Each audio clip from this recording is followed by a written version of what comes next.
غم کی سچویشن میں کرو گے، لیکن تمہیں نہ وہ عبادتیں محسوس ہوں گی، نہ وہ دعائیں محسوس ہوں گی.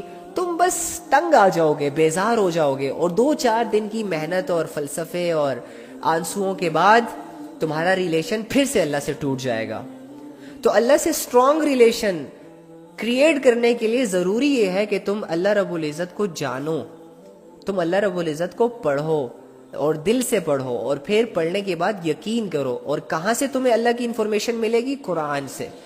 کیونکہ دنیا کی کوئی بھی مخلوق اللہ رب العزت جیسے چھپے خزانے تک نہیں پہنچ سکتی.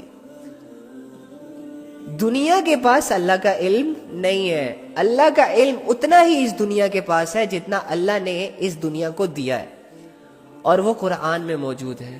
اللہ تعالیٰ جگہ جگہ اپنے بارے میں بتا رہے ہیں، سبح للہ ما فی السماوات والارض. میں وہ ہوں، میں ایسا ہوں کہ جس کی تعریف، جس کی تسبیح، جس کی عبادات، جس کا خوف، جس سے محبت دنیا اور آسمان کی ساری مخلوق، جتنی بھی چیزیں ہیں، سب کرتی ہیں.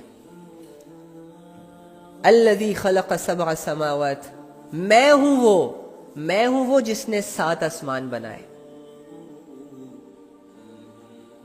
الحمدللہ رب العالمین. میں ہوں وہ کہ جس کے لیے تمام تعریفیں ہیں، جو تعریفوں کا لائق ہے. لا الہ الا اللہ، میرے سوا کوئی عبادت کے لائق ہی نہیں ہے، کسی کی اتنی ویلیو ہی نہیں ہے کہ اس کی عبادت کی جائے، اس کے سامنے ماتھا ٹھیکا جائے، اس کے سامنے ہاتھ پھیلائے جائے. میں ہوں وہ کہ جس سے ڈرا جائے. ہاں، تو اللہ تعالیٰ تو اپنی تعریف کروا رہے ہیں، تعارف کروا رہے ہیں.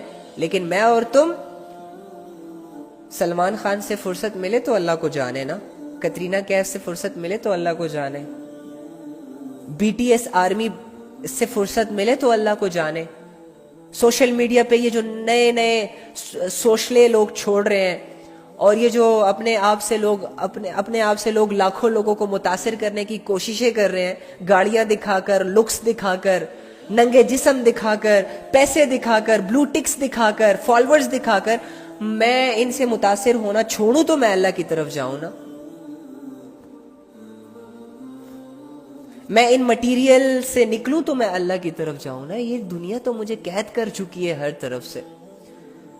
گاڑی بنگلے کی محنتوں سے نکلتا ہوں تو سوشل میڈیا پکڑ لیتی ہے، سوشل میڈیا سے تھوڑا سا فری ٹائم ملتا ہے تو لوگوں کی فکریں پکڑ لیتے ہیں، لوگوں کی فکروں سے تھوڑا سا ٹائم ملتا ہے تو اولاد، ماں باپ اور خاندانی نظام پکڑ لیتا ہے، خاندانی نظام سے تھوڑا سا فرصت ملتی ہے، ٹائم ملتا ہے تو ہم نے ناولز پڑھنے ہوتے ہیں، ناول سے تھوڑا سا فری ہوتے ہیں تو پھر موبائل یوز کرنا ہوتا ہے، موبائل سے تھوڑا سا فری ہو تو پھر گرل فرینڈ بوائے فرینڈ کی منتیں کرنی ہوتی ہیں، ان کے سامنے خود کو ذلیل کرنا ہوتا ہے، اور اللہ کو بھی اپنے آپ سے دور کرنا ہوتا ہے. اینی ہاؤ ان ساری چیزوں، ان ساری ایکٹیویٹیز سے ہمیں فرصت ملے تو ہم 5-10 منٹ جا کے کہیں پراپر طریقے کے ساتھ وضو کر کے جا نماز بچھا کے اکیلے میں تنہائی میں اللہ کو پڑھے نا. جب دنیا اتنی رنگین بن گئی ہے اور اتنی رنگین چیزیں جب میرے سامنے آئیں گی اور اتنی آسان طریقے سے میرے سامنے آئے گی تو میں کوئی پاگل ہوں جو میں عبادات کی طرف جاؤں جو بورنگ ہے، جس کا کوئی فائدہ آنکھوں سے نظر نہیں آتا. نماز پڑھتے ہیں، کوئی فائدہ تو نہیں ہوتا. نماز پڑھنے کے بجائے اگر یہی 5 منٹ میں کسی کی منتیں کر لوں، کسی کو متاثر کرنے کے لیے یا کسی کو امپریس کرنے کے لیے 2-4 لائنیں اس پہ مار دوں تو اگلی بندی ساری عزت ہاتھ میں لا کر میرے سامنے پیش کر دے. تو ظاہری سی بات ہے، جس کی آنکھ ظاہری ہوتی ہے، جو دنیا سے متاثر ہوتا ہے، پھر تو وہ اسی چیز کی طرف جائے گا، اسی چیز کی سٹرگل کرے گا جس کا فائدہ اسے ایک دم یعنی فوراً سے آتا ہوا دکھائی دے گا.